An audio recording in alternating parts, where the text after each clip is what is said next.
Hello, everyone. A very good afternoon, good morning, good evening to all the audiences who have joined us from different parts of the world. Myself, Dr. Renu Mishra, I welcome you from Melbourne, Australia. I'm a research expert with research graduate, and by profession, I'm a management academician. So today's webinar is on research publication, research paper publication, and it has been organized by research graduate. So all those who are with us, who has been a part of our journey of the series of webinar we conduct, they all know about research graduate. However, for others, let me tell you that research graduate is a one-stop solution that I call as that, where you can find yourself to get solutions for your every kind of research query. It may be, it can be your topic selection, it can be your statistical analysis, it can be, just give me a minute.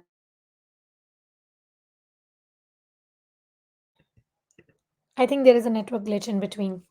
So it may be your topic selection, your if you are in the midst of your theory research, thesis writing, any sort of services if you want, you may rely upon research graduate. And if when it comes to contacting research graduate, you may browse research graduate on researchgraduate.com, and the details for the phone number and the email id is there shared on your screen. Okay. Just a quick details about today's webinar. Generally, we run the webinar for around 85 to 90 minutes. And however, we do not stuck to the time. If we need to stretch beyond time, we are always okay for that. Also, all your questions will be answered. So, irrespective, 30 minutes is a question and answer sessions. We need to stretch it beyond. We are always, we always do that. Then your PPTs, your registered PPTs will be sent on your registered email ID. So make sure that all of you are been logging on with an email ID which you use it often or which you use it regularly. So the PPTs for the recordings and for the certificate, you are not supposed to, worried about. Okay, everything will be shared with you. Then second thing is that all those who are actually joining from their mobile phones, they might can have a glitch in a video quality. However, for others, I would request that please increase your video quality of YouTube to 720p, just to have a better experience of your video. Right. Last thing, any question in between, I would appreciate if you write it in a notepad and we discuss those questions by the end of the webinar. Reason being, if I start, answering these questions in between the webinar, it'll be too difficult for you and me also to maintain the rhythm of the webinar, and for other also it's become distracting. Okay, so all the questions will be answered, however, by the end of the webinar. Okay, all right. So now it's time to get started with it. Now, first question, since our topic is about research paper publication, so it's very important for you all to understand what's a research paper. Now, I'm sure that you all are academicians, researchers, or somewhere, you have that link with the word, the term research paper. So different people have different understanding about research paper. Some things, some thinks that research paper is all about stats. So let me clear out that air of myth that it's not like that. Research paper, it's not just stats. Okay. So before I move ahead, you all need to be very clear in this fact that it's not just numbers, it's not just stats which we are talking about in research paper. Research paper basically any form of elaboration which is discussed in the form of report or a paper or a essay, wherein you are giving a detailed explanation about a topic. Okay, so wherein you might discussing its literature, that also called as a research paper, literature review paper. You might can give an arguments against the topic chosen. Also, you might can present your own findings related to the topic.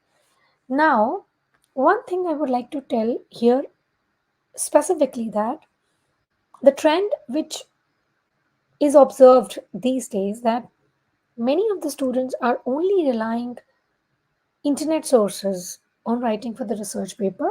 When it comes to internet sources, what I meant primarily is, you type your topic and on Google, and you consider that you are reviewing the literature. However, it's not just that. You need to browse through different books, different journals. You need to read different papers so as to get a better understanding about your topic. And that's what is needed when you are about to lay the foundation for research paper. Okay, so when you're collecting information, when you're collecting data for your research paper, it's always advisable to browse to different sources which are of vast category. Okay, so when you are writing a research paper, firstly it has to be has a topic or explaining about a problem. Secondly, it should have information from varied sources. Third, which is very important, that is when you write a research paper, it is a form of an academic writing. Okay, so it's not like that you're writing some aspect in one section or some aspect in another section. It has to be a systematic writing which is representing your analysis.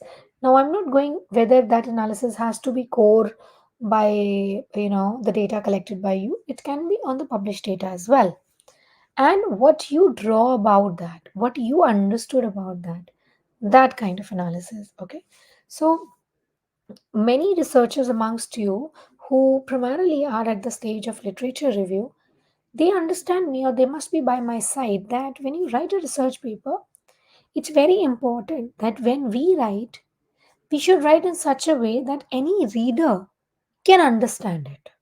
So you're not writing research paper just for yourself.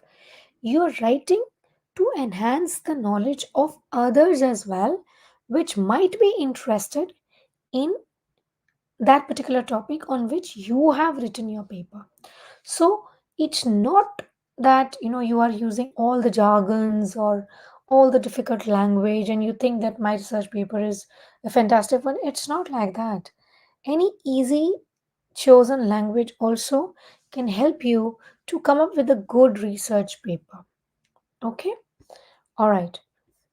So moving on, here are the examples, which is on this side of the screen. I have just given you a example of a research paper. Again, it's the same thing which I told you that when you are talking about a research paper, in that you're presenting the information on that topic, what is currently going on. Okay, and also you give a hint on the information what has happened. Okay, so you develop the understanding about the topic with the help of your literature which you have collected. Many a times you collect the data and then you present the findings also in that research paper. Depends upon what kind of paper you're writing.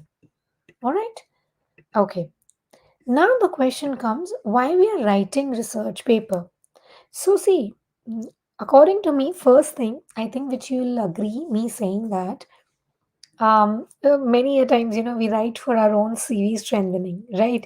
If you're an academician, you must be agree that these many number of articles or these many number of papers should be there, published in good journal. Then there are high chances for me to get promotion and my CV will be strengthened. That's a very understood reason. Second is also, you want to have an expertise on your topic. Let's say, for example, you are a PhD scholar, and in between every university there is a condition stipulated on you that you need to write X number of paper during the tenure of your PhD. So, what's the purpose of that? Those papers is that When you are exploring about your topic during your PhD, you're actually investigating more and documenting it through your papers, presenting in conferences, getting the ideas from the other people on your topic, which enhances your knowledge as well. Okay, all right. Further reasons to write a research paper is, as I told you, you get to know more about your topic. Needless to say that your CV gets strengthened, and also when you are about to when you're looking for any research oriented position, like for example principal investigator, primary researcher, these jobs are also there in the market. So for that, the recruiter, the employer, they keenly see that what kind of research background you have. Now here I'm saying research background, please don't get confused it with the teaching background. Positions like principal investigator, that's a quite high position, or research associated. If any principal investigator is looking for a research associate, so he or she will go for your background which you have attained by your research publications and how good you are at research. One another thing which I would like to tell you here is that every good researcher need not to be a good teacher. Okay, so your teaching career is a separate thing, but a teacher should, is expected to be a good researcher, because once you're a good researcher as well, that means you have good command on the topic. You read varied sources, you elaborate or you go through various journals, which obviously you will pass on to your students. Okay, and another reason, coming back to the reason for writing research paper, is that you complete your educational requirements like for PhD or MPhil or MBA. And needless to say that your promotion in academics is definitely, being decided by the number of publications you have in your career. But having said that, I also have a concern here to talk to you guys that nowadays, in order to have, more and more number of publication and to show them into your CV, people are actually going behind many journals which do not have much accountability or credibility. So my just suggestion to, specifically for the beginner researchers, that just in order to get your paper published, please don't rely on every journal, investigate appropriately. Second thing, just to increase the number of publication, please do not deteriorate the quality of your papers.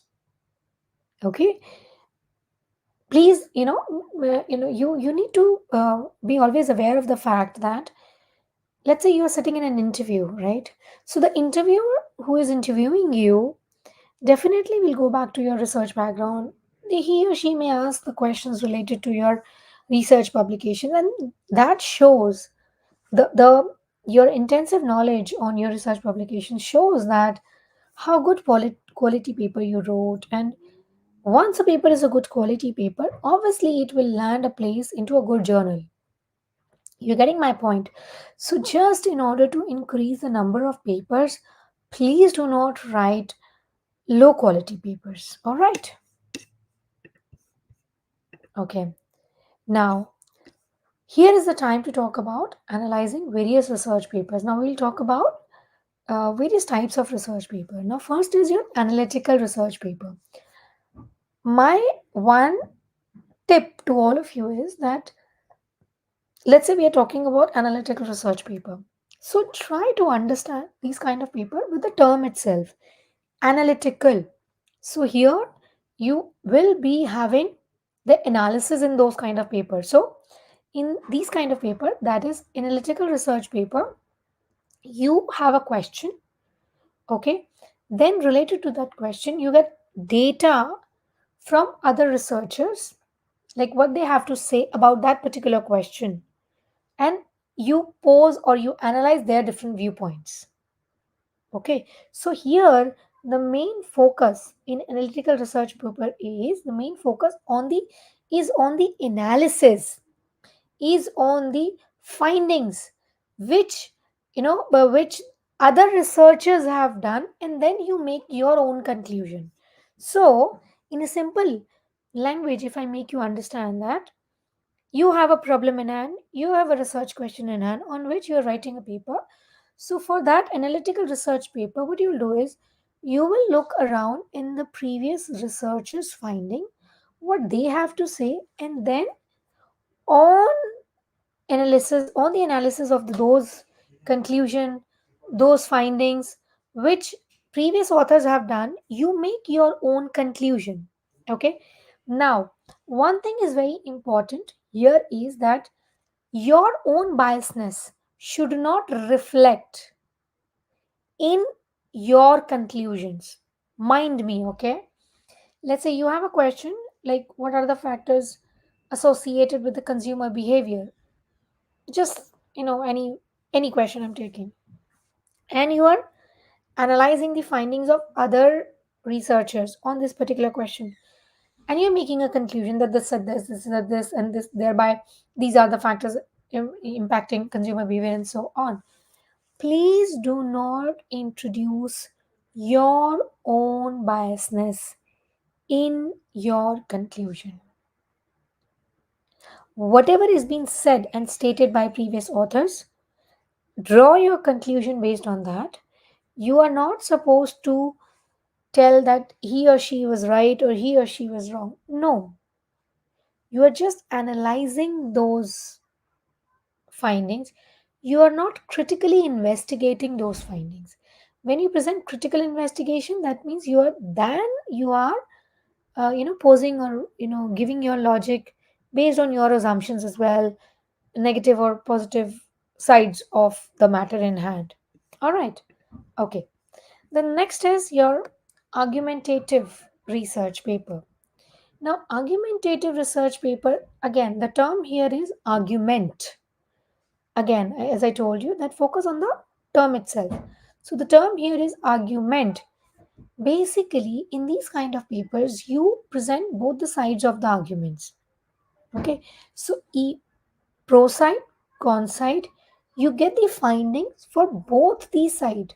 Thereby, you present the arguments. Like if author A said that XYZ are the factors impacting consumer behavior, on the contrary, author B did not agree on the same. So basically, you are presenting both the side of the problem in hand.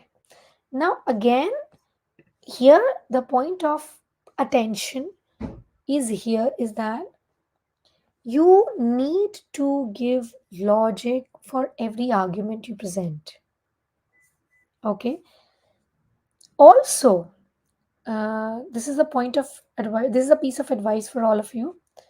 Whatever you write in your research paper should be backed by proper logic. Should be backed by proper logic, proper supportive arguments. Now, when I say proper logic, supportive argument, that means either you support your statement with the help of literature, or you support your statement with the help of your own findings. But you just can't go on stating any assumption unless and until it is a hypothesis and you're testing it. Every statement stated by you in a research paper should have appropriate supporting in the form of literature or in the form of findings by you. Okay. Now, next kind of paper is definition paper.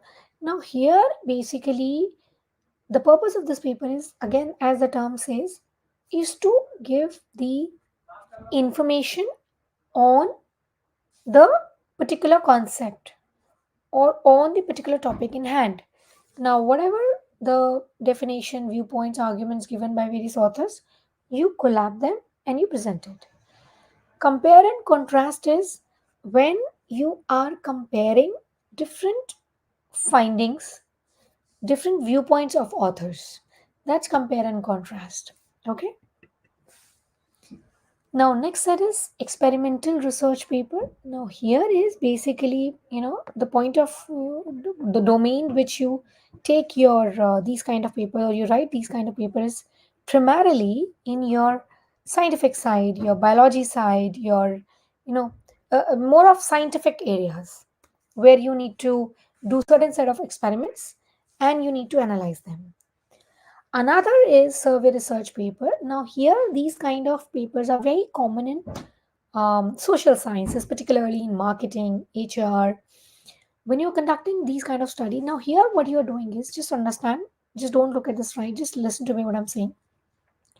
When you are conducting survey research paper, that means you are collecting data with the help of surveys. That means you are asking questions to your respondents, and on the basis of the responses of those respondents, you are forming your research paper and analyzing it. Okay, that's a survey research paper. Now, coming to the sources of publication. There are various sources of publication. I am sure all of you must be aware about it. Firstly is your book. Then you have different kind of articles published in journals, trade publication as in, for example, Chamber of Commerce. You know, every state have their Chamber of Commerce. So in Chamber of Commerce, they have different set of publications. In that, when you publish, or your magazines like Forbes magazine or HBR.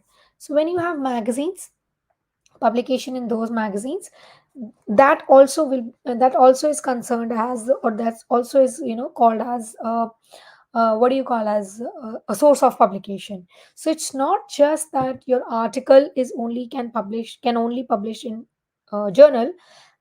Yes, journal is a primary source of publication for students, for researcher, but trade publication, magazine can also be considered. Then newspaper and internet. Okay, internet as in a lot of websites are there which promotes blog publication. Many bloggers, they write good quality blogs, so you can access those kind of blogs also as a source of publication. Okay, now this is very important for publication. These are the kind of databases. Okay, these are the kind of databases. First is Scopus. I'm sure this is a very widely popular database known to majority of the scholars. Okay, now these numbers of these titles, you may check, they may be here and there and so basically, Scopus is primarily is a database which has a collection of peer-reviewed journals. Now, peer-reviewed journal is when you're sending your paper for publication, there is an expert who is actually reviewing that paper, that whether this paper is a quality paper to get it published or not. Okay, majority of the Scopus database is a high quality research. They have high quality research, and they primarily go for social sciences. Just give me a minute.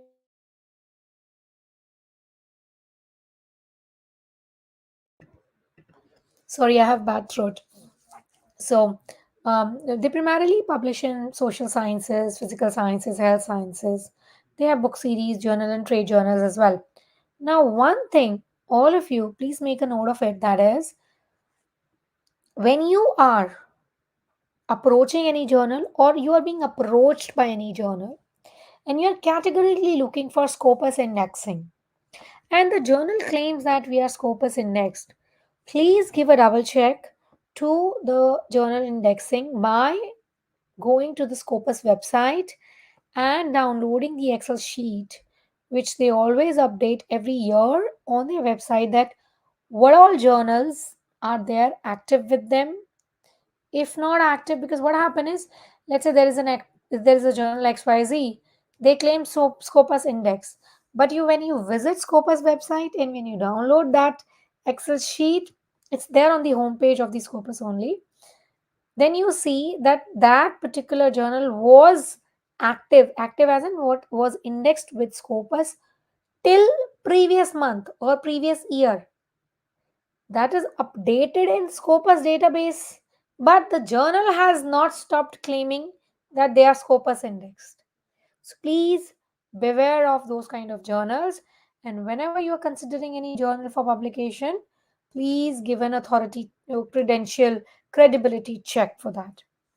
Next database is your Web of Science. I think name says it all. Basically, Web of Science has six online databases which covering the domain of science, social science, arts and humanities, emerging source citations, book citations, and so on.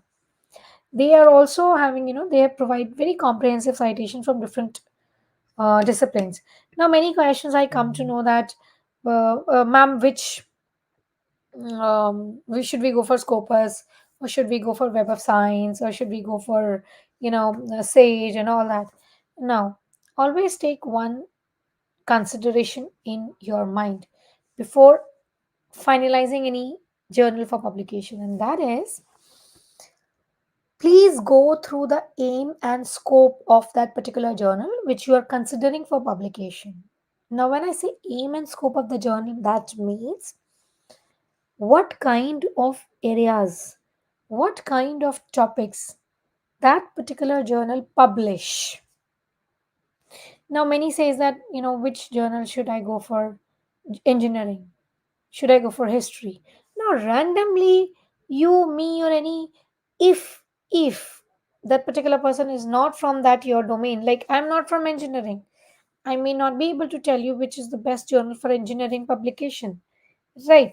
So always consult with a person who is a who is an active academician or a researcher in your particular domain, or an expert of that domain.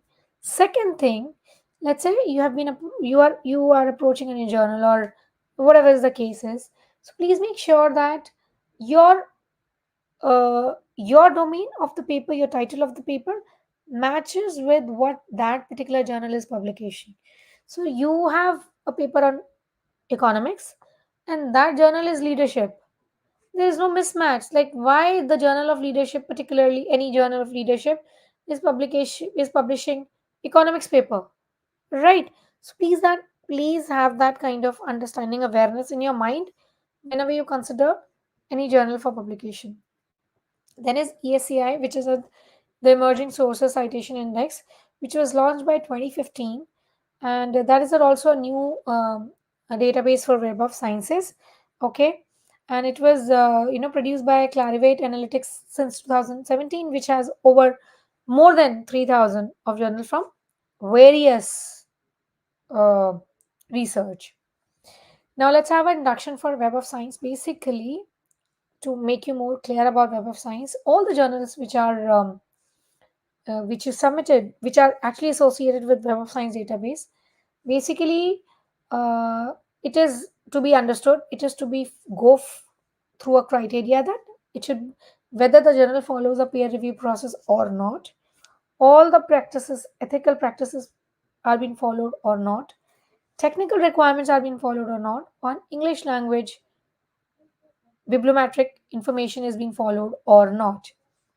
Now, one thing is, when you are actually going for a journal publication, your statistical analysis is flawless, and you have good data collection, your primary data is very good, your statistical analysis, your research methodology is very sound and all that stuff.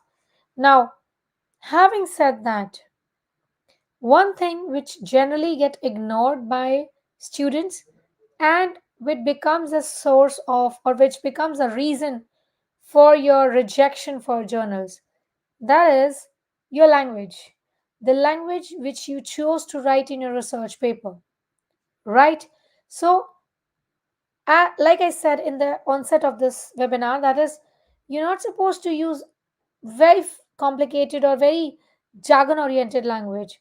What I meant to say is that research paper is a technical writing. So the language also should be technically oriented. Make it simple, make it easy, but make it right. Grammatical error, punctuation error, because when we are writing our paper, we don't put our attention toward that side. We don't put much of attention towards linguistic strengthening of the paper. However, it should not be ignored. You can't ignore a good language for a research paper. Now, I'm not saying again a fancy language, I'm saying right kind of language. Now, a tip for all of you to strengthen your language, command on languages, write different kind of your sorry read different kind of papers already published. I avoid taking questions in the chat, but let me take this one. Please avoid writing many more. People say that we can use AI. Of course, you can. But many journals, many universities, they outragely reject AI written paper. Okay. Now, AI, again, there is a catch. AI should help you with formatting, language can help you with the language. It cannot help you with the data. Or it should not help you with, like, you have written the whole paper with an AI and you are getting it submitted. AI plagiarism can be very easily checked.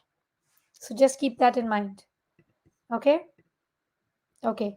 Now, journal finder basically is that you where you need to check the types of articles which are published by the journal, whether the journal is a peer reviewed, what are the instructions is being given. Basically, journal finder is a way for you to find the right kind of journal for you. Okay, if you are looking for a particular journal, or let's say you're only looking for peer review journal, like peer review journal as a quality oriented journal, right? What are the instructions for the author? You have only 3 months for your paper to publish, so you will find the journals those who has less time for acceptance and publication. Okay, so go for the journal which meets your criteria. Let's say you have only 3 months and you are submitting to a journal which has a time span of publication of 6 months. There's no use. Okay. All right. Again, some important tips. Like I said before as well, aim and scope of the journal, download the guide for authors. Now, this is something which is, again, I would like to highlight for all of you, and that is generally authors ignore that side. You write a paper, you have a format with you, which you did not check with the journal which you're publishing with. This is the format which you probably have followed for your last paper also, or your supervisor gave you, or from wherever source you have got that. But it's not that format according to which the journal publishes. Obviously, your paper will get rejected, right? So please make sure that you read all the instructions given to the journal. Okay, you read all the aims. Okay, please check if the journal is invitation only. That means there are journals which first invites the author to write for them. Okay, whether you want to go for an open access journal or not, that means there are certain journals which has the requirement to have a subscription to the access of that journal or to get published in the journal. There are certain journals which are open access. That means either they don't charge in from you, they're very hard to crack in, or open access means any reader who would like to access the article published in that journal, they need not to pay anything, like Sage Open. Okay. Another important suggestion, just a suggestion, for this you may get in touch with your supervisor as well. Please submit one paper at one time, at one place. Don't do that you are distributing a paper like newspaper to every journal. Please don't do that. Okay. And how the journal is doing, the performance of it, the publication timelines, please, like I said, keep a check on that. Okay. There are certain terms associated with publication which you should be aware of. First is general matrix. General matrix means in that it is impact factor. Basically, impact factor is like, how many average number of times this paper is cited in this journal. A particular paper is average paper in this journal is cited. Okay, this is very important. That means if this journal is having a high impact factor, that means more and more people are reading the journal, the articles published in that journal, and they're citing those papers. That means the journal has high quality paper published in it. Okay, open access, I told you, that means wherein you need not to pay any fee to access the material published in that journal. Okay, you as a reader need not to pay any fee or any amount to access the content of that journal. All right. Okay, now next is hybrid journal. Now basically, in today's time, when majority of the things are, being operated under the influence of internet, and you have a very short life span of publication. When I say short lifespan of publication, that is, you know too many of publications are being required, or you are in a hurry as a researcher to publish your too many of people. Like, 2024 is started, January is hits, we have a aim of at least publish at least six papers. So keeping in mind that there are various journals which has came out, so we'll talk one by one on that. Hybrid journal basically that publish open access article together with other article that require subscription. Now basically, the articles which need subscription, you may not be able to access them without paying a fee or particular amount. The open access article published in that journal means which you need not to have any payment associated for its access. So hybrid journal, they're publishing both kind of articles. Okay, it's hybrid. Now predatory journal is something, it's a concern these days. Okay, and I always tell that, please, keep a check. Please be very sure of the quality of your journal which you are considering for publication. For instance,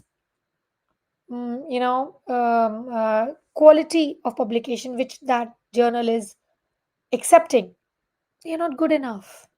That means they're publishing any kind of random papers submitted to them. Standard is very low. You may find often grammatical errors, spelling errors in those paper published. So these kind of journals, predatory journals, just in order to make money, they are publishing any content. Now your paper, despite of being a good one, let's say you have done a fantabulous job in data collection, all the mandatory analysis, statistical analysis are being done by you. However, you unknowingly chose a predatory journal. Now what will happen?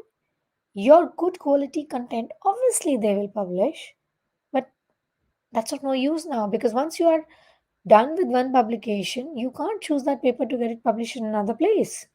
And also, you can't share the data which you have collected, the analysis which you have collected, to a source which is not following any ethical practices. Okay? All right. Now, predatory, related to predatory journal, like I suggested to all of you, that please do not waste your time in publishing a predatory journal. How to identify a predatory journal? There are links I have given to you, and once you'll receive these PPTs, you may access through these links. Okay. All right. So, guys, let's take a 5 minutes break quickly, and we'll come exactly after 5 minutes.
So we are back after the break.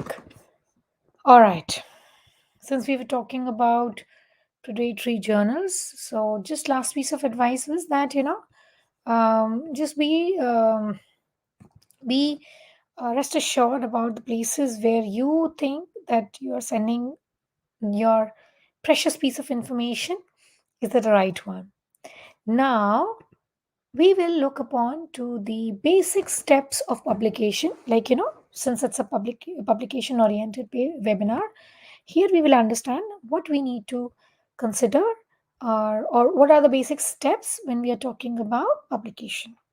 Now first is, you complete your research, your graphics, your tables, your work. Now here I'm saying your research is completed, you have not documented it yet. Here it is prepared. Now here is the stage where you are writing your paper. Manuscript.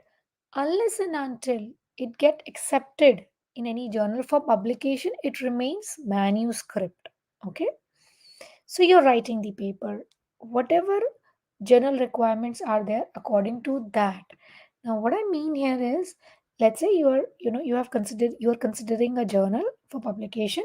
So they have instructions for authors, or guidelines for writing paper. So whatever guidelines they have mentioned, like 8,000 words, or this font size, or this should be the structure, please follow that. Okay, so once you have prepared the manuscript, then you'll submit it, like you'll upload it in the journal or the conference, wherever you're preparing your manuscript is. Then manuscript get reviewed. Okay, so let's say there is an option of peer reviewing your manuscript, and on that you get certain feedbacks. So much, so and so information is missing, or so and so amendments needs to be done, and so on. Now once you review, or you receive the feedbacks, you apply that feedback and you submit it again. You done the changes, you submit the work again. Then the decision can be, either you need to again revise the whole paper, sorry, or it gets rejected, or it may accept it. There can be three things: either you need to further revise it, either it gets completely rejected, or it gets accepted just by the feedback. Okay, you may have a direct a decision of acceptance also. After this, maybe you do not need to do any feedback. Once it is accepted, your quality check is done, and your paper is ready for the publication. Okay, now let's understand the publication process further in detail. When you are submitting a paper, you get a tracking number. Not always, please note it. Okay, your manuscript will be assigned to a editor. Okay, now that editor or his team or her team decides how to review that manuscript, or to whom to send this manuscript for review. Okay, then the potential reviewers are being assigned by the editor, and their decision is being notified to the author. So let's say I am a reviewer of particular journal. I am the reviewer. So when I receive the paper, I receive it from the editor of the journal. Whatever my decision is, review, accepted, neglect, rejected, certain amendments, and so on, I submit it back to the editor, who then communicate it to the author. Okay, so reviewer, once they agree to review the manuscript, they submit their report back to the editor. Okay, then the editorial team decides the final decision to whether to go ahead with it or not. They may take a consideration of further more reviewers. If the decision is negative, then, now one thing please note: If the decision is negative by one journal, does not mean that your paper is of bad quality. Okay? Remember what I'm saying. Does not mean that your paper is of bad quality. You may consider to send that same journal to some other place, the same paper to some other journal as well. Now, there also, if you get a negative decision, or probably two, three places you get a negative decision, then you need to consider that what are the loopholes in your paper. Okay, so please don't get disheartened just by one rejection, and also please focus on the feedback given to you by that particular journal on your paper. It definitely will improve the quality of your paper. Okay, all right. Now I'll tell you the peer review. Peer review basically, is a process where your paper is being reviewed by somebody else. Okay. Now blind review is the single blind is review is that author identification is there, but reviewer names are not given. Who is reviewing? No. Double blind is both reviewer and author details are not revealed. Okay. Signed review is when reviewers sign their comments and author receive the reviewer decision letter. So if a paper is coming to me, generally I do signed peer review that I give my comments and I sign that decision letter and the editor communicate the same to the author. Collaborative peer review is reviewer collaborate and submit their joint comments. Okay. And they come up with a collaboration with the author, and then the further uh, the review process takes place. So there is a collaboration between the author and the editor. Portable review is reviewers are sought by any organization or journal and shared with any journal. So there is, maybe probably you're working for you're a reviewer for one journal. You may ask to review the paper for any other journal as well. Post publication, published peer review is reviewer comments or names are published with the article, so that so and so reviewer reviewed the paper. Post publication is after a manuscript is published, is posted by a community reviews the research in open forum. So whatever your reviewer comments are, there is an open forum, and reviewer names are also being disclosed in with their comments, that whatever are the comments are, they are being displayed, their names are displayed. Okay. Generally, blind review or peer review is being given. Single blind peer review or double blind peer review is given. Now, the main highlight of this webinar is how to make your paper publication ready. First is that you need to select a topic which can be approached by most of the people in such a way. Now when I say most of the people of your domain, always consider. Now today, let's say if somebody is from physics and they are talking about Newton's law, so Newton's law has been worked upon a lot. Now something, a new touch to that application of those laws may be appreciative. Then your topic should be presented in such a way that your reader get interested. Give a lot of information about the background of the research. You need to showcase that yes, your paper is a well researched paper. A proper overview of the paper should be given. Now this is what we're talking about, the introduction section of your research paper. Okay, so these basic details should be given in the introduction. All right. Okay, then in this, when you are establishing a research problem, so I've given the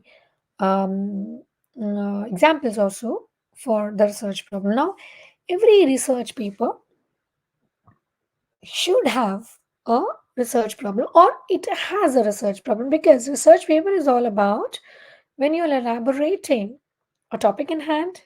Now that topic is primarily as an issue or a problem which needs a solution, or probably which needs information on it.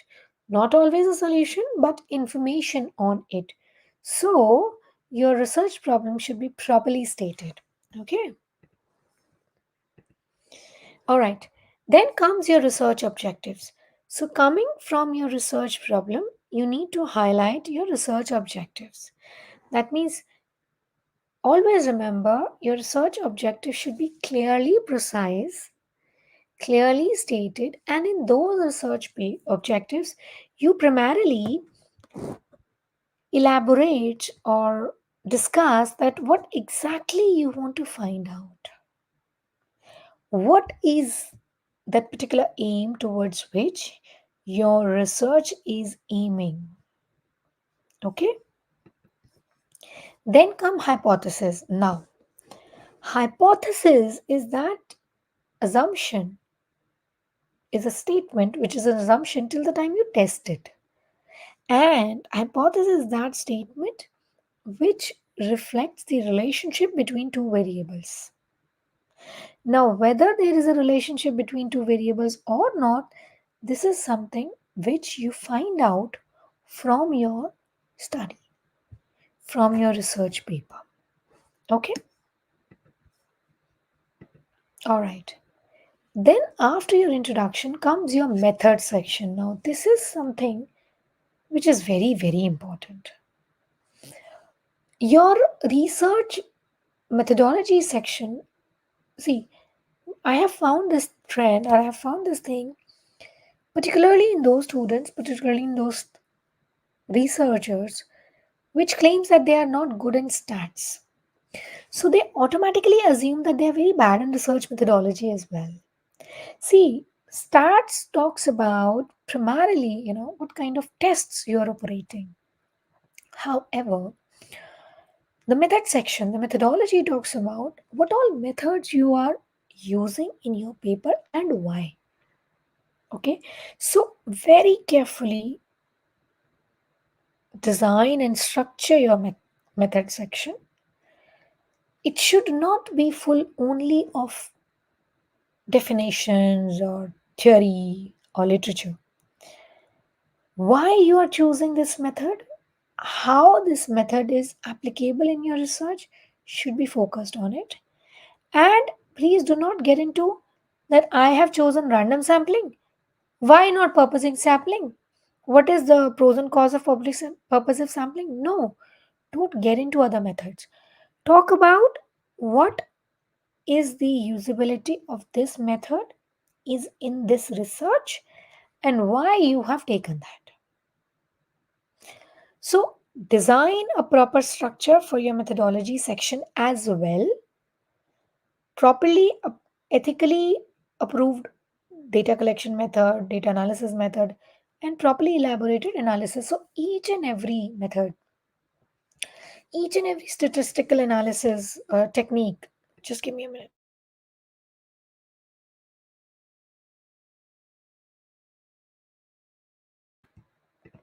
should be properly justified. Why? And your findings of the paper, your reader should be able to relate it that this was the objective, that's why this is the methods, and these are the findings. So there should be a proper connection between all. Okay. Then comes your methods and acknowledgement section. So here your all the interpretation, the results discussion should be there, and if you have any grants or contribution, because if your paper has any grants or been funded by any body, you need to mention that, because while collecting the data, if you got funding from any body, you need to mention. Okay. And acknowledgement should be there, but very brief. Do not thank too many people and do not just elaborate on unnecessary information. Okay, now what is to be included in your results section? Your methods are done. Then comes your results section. Now, what is to be done in that? Your data visualization tool. Now, what are data visualization tools? Your tables, charts, other figures, which are you think that they are important for your results to be displayed in an effective manner. Okay, any report on your data collection or your sample size or your participants should be there.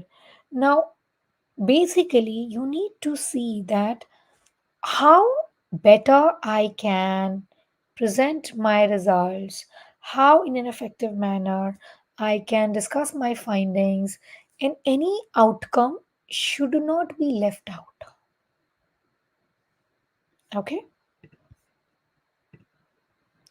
then comes your discussion section. So, your introduction is done, your results are done, your methodology is done, discussion section. Now, discussion section basically revolves around four aspects, very importantly. First is your interpretation. Now, your results discussed in the form of numbers is being discussed. Okay, great. You understand those numbers.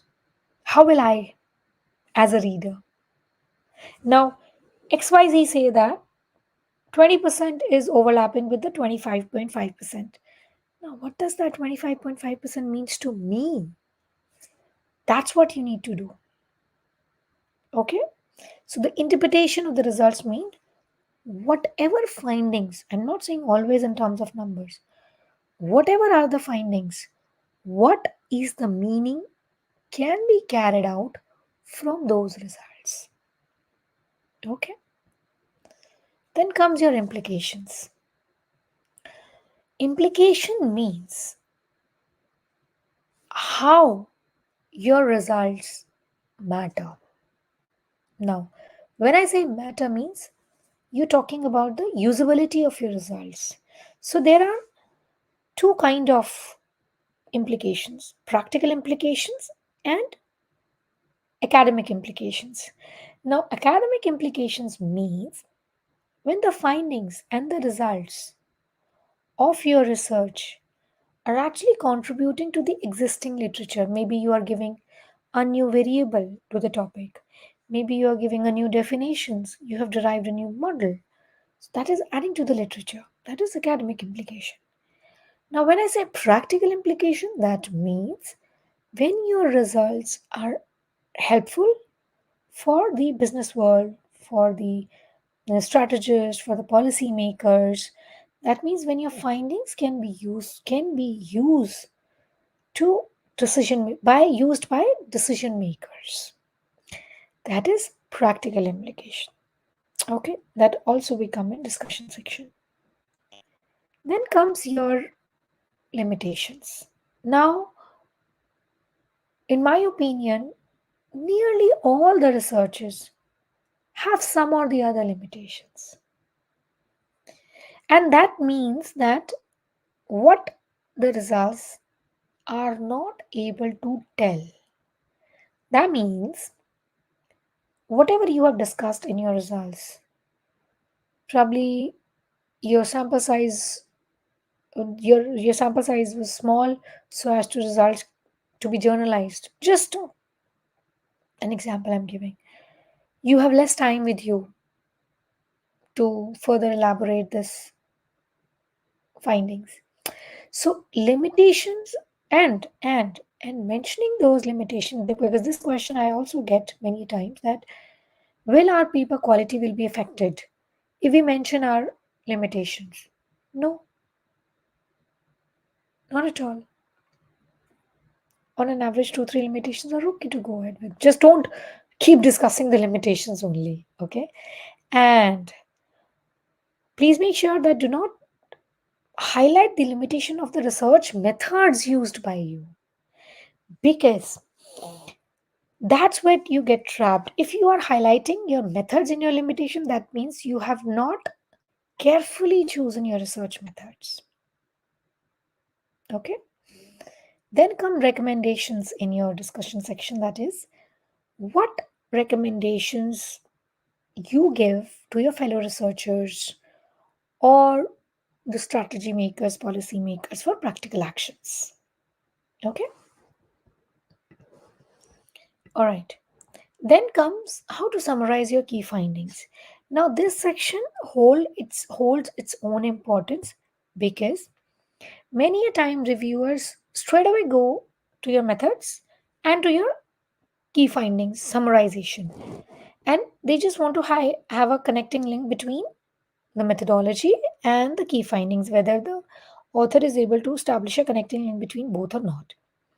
So now here you need to focus on the firstly the kind of your main observation which you have, and also you can highlight your key findings by using the examples of the language, like the data suggests, the data implied, the analysis highlights this, the results indicates this, you know, and the study demonstrated a correlation or the influence of one variable over other. So here I'm talking that just don't elaborate whole of the results, whole of the findings, the key findings of your results, just focus on them when you're summarizing.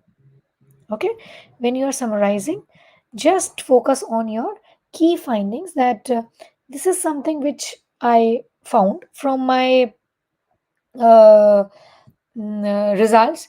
And also please make sure that if anything which you found something which is very what do you say that adding a feather to your research, please make sure to mention that as well. Something unique, please make sure not to forget that.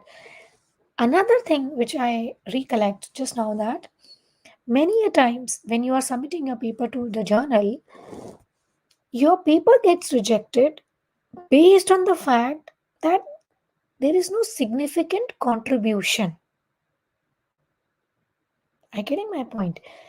That your paper is not able to contribute something unique either for the policymakers or to the literature. So that means there are no impressive findings. And in that case, what happen is that impressive findings are there, but author is not able to highlight them. So that point also should be carefully noticed. Okay. Then comes your conclusion part. In that, let's go one by one. When you're writing your conclusion section, please restate your paper. It's not that you are copying the language. You are just restating either your thesis or paper, whatever I've just including for both. Then comes summarize your main points in your conclusion section, whatever your the main points of your paper.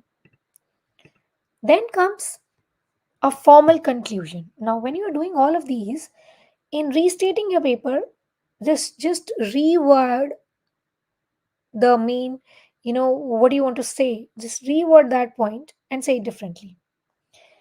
When you're summarizing your main points, just condense your main points and restate them. Like restate, that means changing language, not the meaning. Draw to conclusion means make it a final impactful observation, that what finally you found, or what was your observation through that paper. Okay, and always remember, conclusion is the last impression. This is something where you are giving your best at last to the reviewer to go through it. Now we'll talk about abstract. This is that part, or this is that work of body which you sent to any journal, any conference, so as to your paper to get accepted, because they go through the abstract first or synopsis first, then they invite you to submit your paper. So it is like a mini paper. Okay, generally it has the sections like introduction, methods, results, discussion, very very limited. Also, if the journal or the conference people have specific structural criteria for you to write your abstract, then follow that.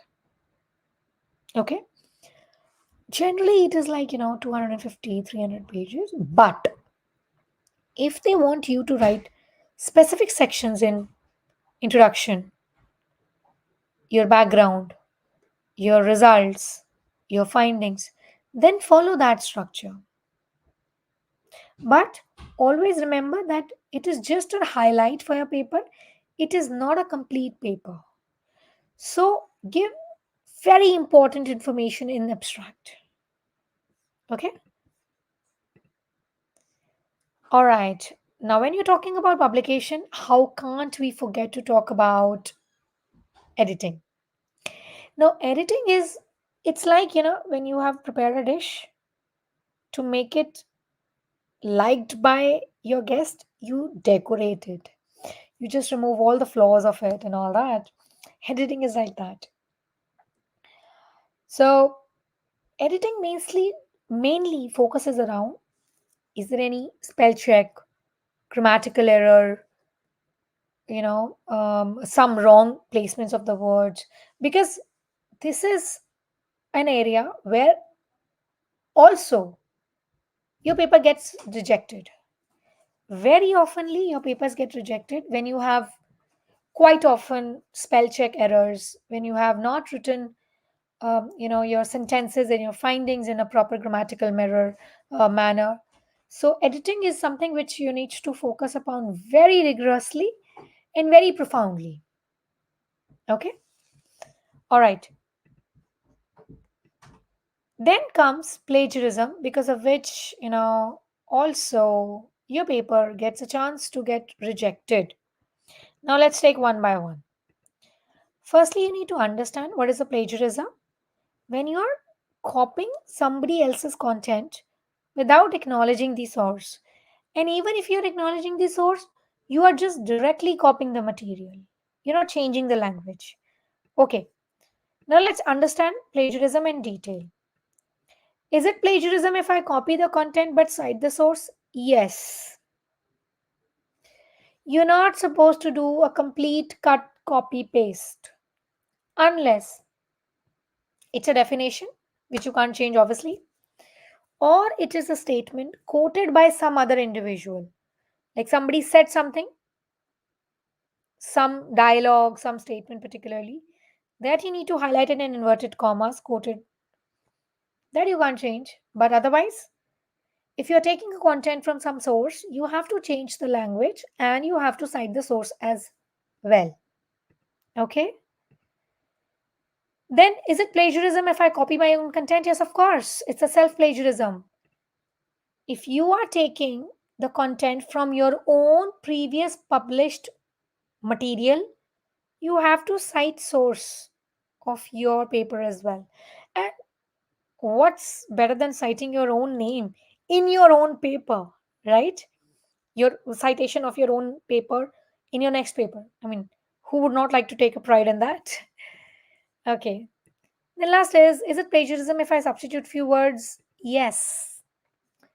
Just by replacing synonyms and you think that I've changed the language? No. You have to change the language but not the meaning. Again, I'm telling you, plagiarism can be avoided by changing the language but not the meaning. Meaning should be same. Okay? Okay, so then comes proofreading. So, proofreading is primarily when it is a final check to your content for each of your line, language is right, your grammatical errors, your punctuations, and finally your proofreading for the entire paper. If there are any misspelled word, misspelled punctuations, there is some inconsistency in the writing style, and so on. And believe you me, a poorly written paper, in spite of highly researched, has a very high chances of getting rejected. So please focus on good research and good writing capabilities as well. Now it's very important to get in reviews for the work as well. Now you can get the review before submission. You can get the reviews by your supervisor and by your colleagues. Make sure that your whomsoever you are sending your paper to for review, they are trusted source, because you're sharing your data which is not yet published. Just keep that thing in mind. Okay, now you're ready for the publication. You have got all the reviews, your proofreading is done, editing is done, plagiarism is ignored, everything is done, right? Now it's time for you to send the paper to the editor. For that, you need to write a cover letter wherein you are highlighting why your work is important for it to get published, firstly, and why the editor should consider it as a unique one for publication.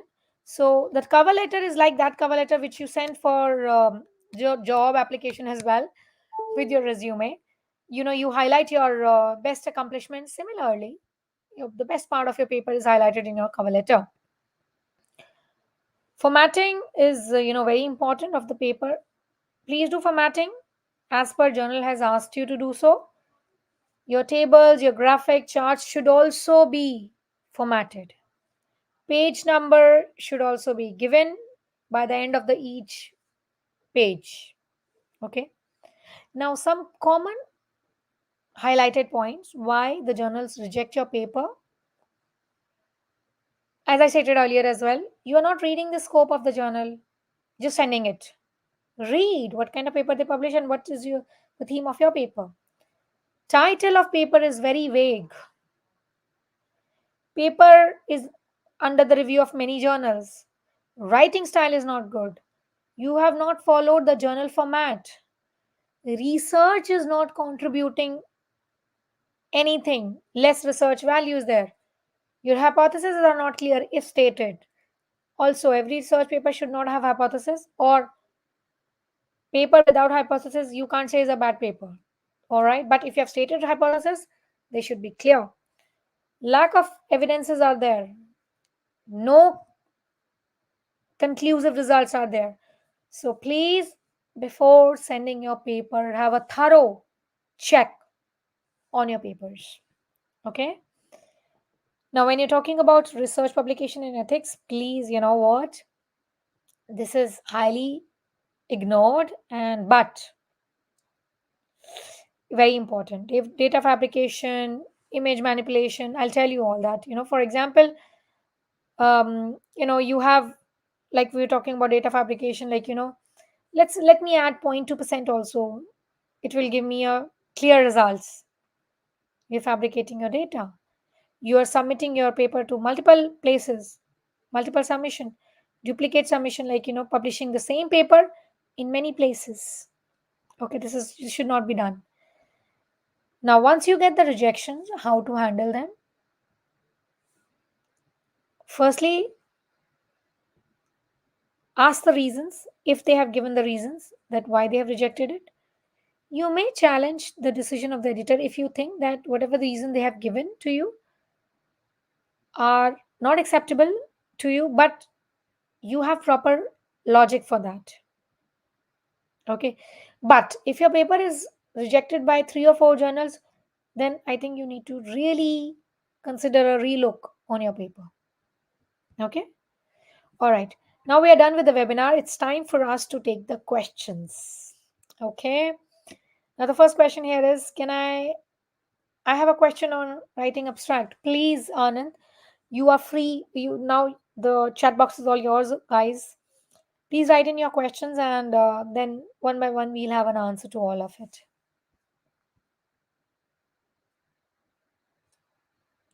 Thank you, everyone, those who have liked the webinar, and the chat box is open for your questions now.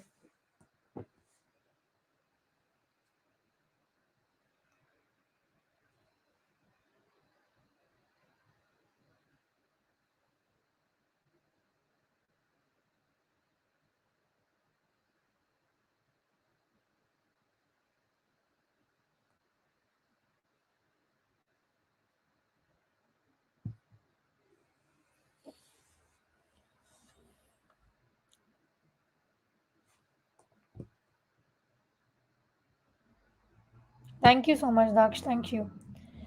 Anand, I think I have told you that your introduction, your methods, your tentative findings, and your importance of the paper should be highlighted in the abstract, but in very limited content. Also, if you have given a set format for the abstract, also, which journals or conferences sometimes give, then follow the format like introduction, background, literature, methodology, and all. Now, how to write interpretation for analysis? So, firstly, you need to understand interpretation of analysis means whatever you have done the analysis, just write what does it mean. Okay? Let me explain review paper and systematic. Review paper is basically when you are taking the um, literature based paper. Both the paper are literature based paper. Systematic review or system SLR primarily falls in the same line. They are taking majority of the literature related to a particular topic in hand. For a reverse search paper, Revati, I mean, it depends upon kind of paper. Like, the Pali said review paper. In that, number of paper would be more as compared to a research paper. Where you are collecting the data and analyzing it. Okay. Okay. So, Jia, if your papers have got rejected, then see, literature review paper does not mean you are just talking about literature only or the information which is being written by previous authors. What you conclude out of that also needs to be mentioned. A proper analysis, if you are done literature based paper, have you done meta analysis, prisma flow diagram has been considered or not? So please focus on that. And also, if your paper have get rejected, they must have given you the feedback. Follow that. For research paper publication, only research studies are published or research article. Poonam, your question is quite confusing. For research paper publication, only research studies are published or research studies, you meant to say research thesis or what? Can you search in video? Oh, yeah, Dr. Kulkarni. Basically, here, that's what I said. These days, searching information for a research paper is only limited to Google. You type the topic and whatever papers comes to you. See, there are like ResearchGate is there, Academia is there. I'm telling about open access. Sage Open is there. Many say Scopus journal are open access. Try to explore for journals rather than going for random websites. No, Jen. If you are writing as a PhD scholar, when you will write your affiliations, I'm assuming you are a PhD scholar. You'll write when you'll write your affiliations being an author, it's itself phase. So you need not. But if you have got funding for your data collection or that particular study is being organized by somebody, that you need to mention. I just use same or what I'm gonna write my paper. See, whatever paper you have referred, Mr. Yogesh, you need to cite all of them. Referred as in all the papers whose content you have used. See, research article and research paper, they are mostly overlapping term, Poonam. Okay? You can choose any one of them. If it's thematic concept and abstract should be only summary or it's include introduction. Anand, it depends upon the place you are submitting your abstract. If they want any specific format, like divided into introduction, methods, and outcome, then do it. Otherwise, you can go for a what do you say that paragraph introducing mentioning all these contents, introduction, methods, and now if it's a thematic one, then you in methodology you will go for explanation about thematic concept. What to write while searching your topic? I mean, Dr. Kulkarni, I mean, I assume that you are a PhD. Okay, so I think if when you are done with your PhD, so you must have done literature review. Okay, is there any specific word limitation? That Pallavi you get to know when you'll go for the guideline instruction for authors for journal section. For analysis for study variables for comparing for analysis, madam, for analysis for study variable for comparing for analysis of what does it mean, Yesu? Marian? It would be very beneficial if you can provide a sample research paper of the step-by-step process.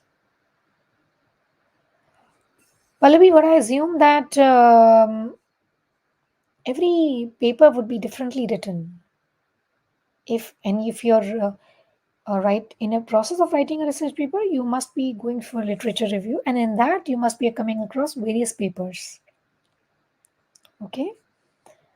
How to raise reference? Deeper referencing can be done with the software also, like Zotero, Mendeley. You can do that. My project topic is brain tumor detection and classification using CNN. Okay, Yogesh. So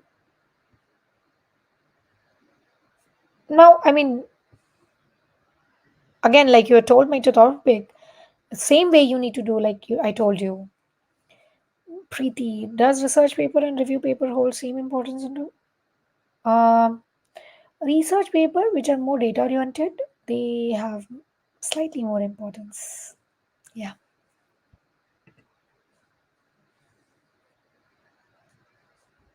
Do we have any other further questions which we can take? Um, Mrs. Zala, actually, the majority of the audience understand English. That's why we take English as a common language to discuss these kind of webinars,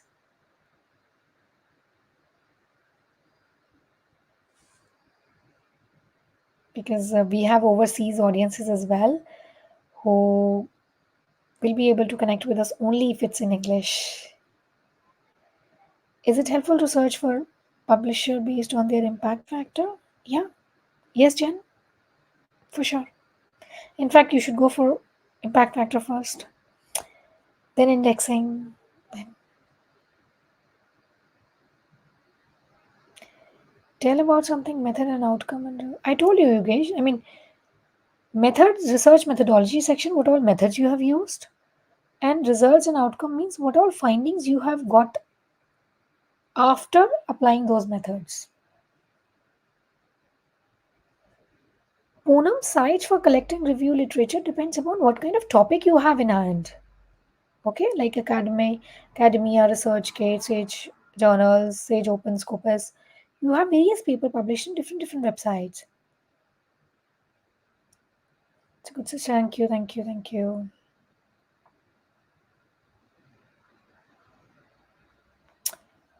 See, Pallavi, again, I'm see, if you are, let's say, for example, you are from botany, your domain is botany. For example, I'm taking somebody else is doing in engineering, somebody else is doing management, but how every paper, every domain paper cannot be of the same way to write.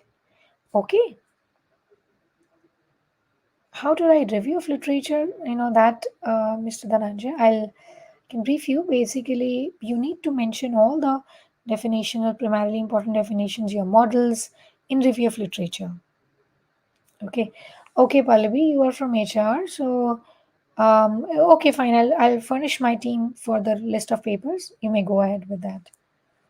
Ma'am, are abstract publications and conferences considered for admission in higher studies? No, Preeti.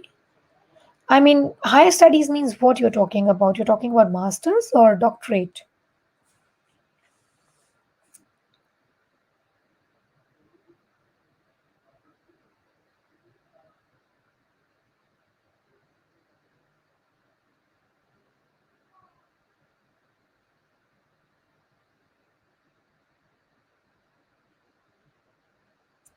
Do we have any further questions?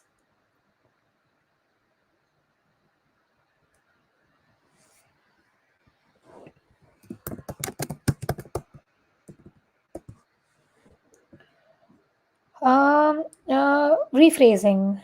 Rephrasing, Nathan. I mean, rephrasing means you are changing the language of the content, but not the meaning of it.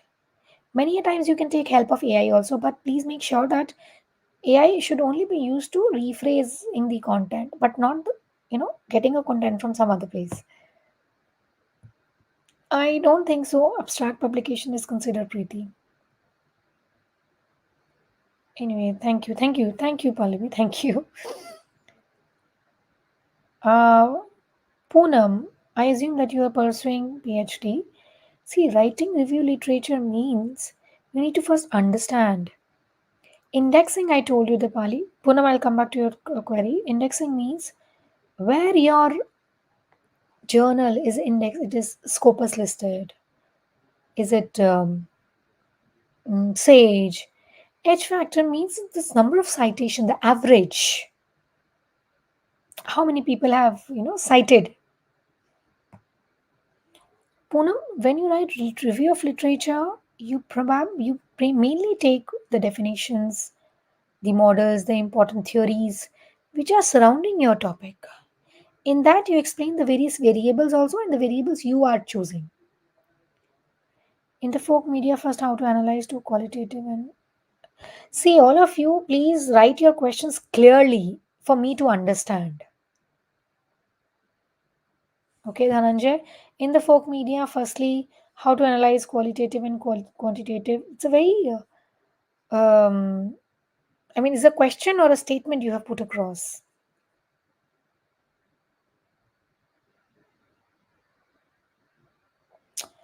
I'm pursuing PhD, planning to write paper, but time frame is very short. Please suggest. I mean, Anand, this is something. Time frame is very short. You just have one thing that you have to write paper. Please write it. Start writing.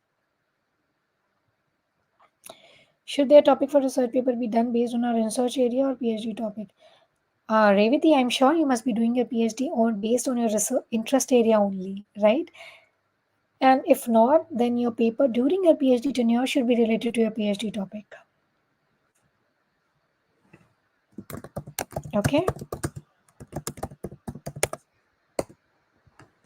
During your PhD, your research paper should be based on your PhD topic only. And I assume that all of you are doing, if all of you are doing PhD, your PhD topic is your interest area only.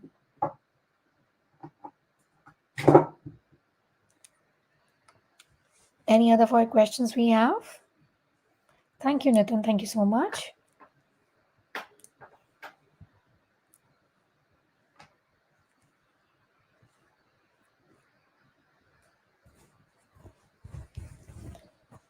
You guide students for written. So, Jaya, I mean, you guess you can get in touch with our team. We do give services. I mean, the research graduate do search. I guide PhD students.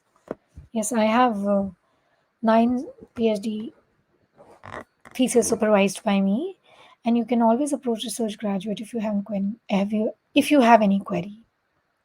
Thank you so much, Daksh. Thank you, thank you, thank you. I guide actually.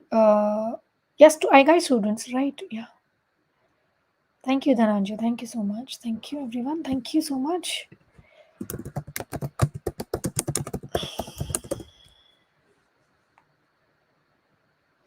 Thank you, Yogesh. Thank you so much. Thank you. Thank you.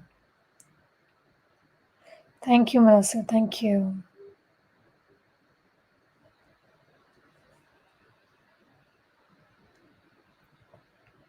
Thank you, everyone.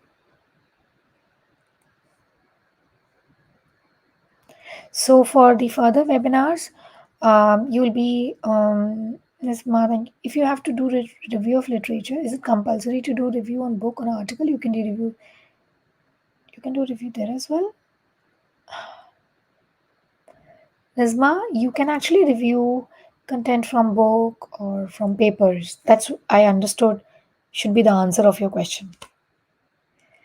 No, Poonam, my area is management. Thank you. I need assistance with my review paper. Yeah, you may reach out to the team. I have given the detailed Preeti in the starting of the webinar. It'll be of for help for you. Thank you, Deepa. Thank you so much. Thank you. Thank you. Thank you. Thank you, Raju. Thank you so much.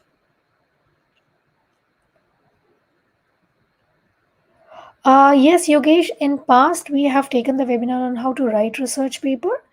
We'll plan the similar theme again, for sure.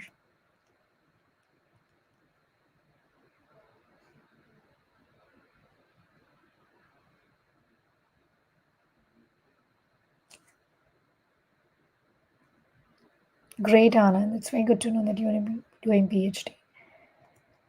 What about self plagiarism? Also get corrected by rephrasing. Yeah. Thank you, Asif. Thank you. Thank you, everyone. Thank you.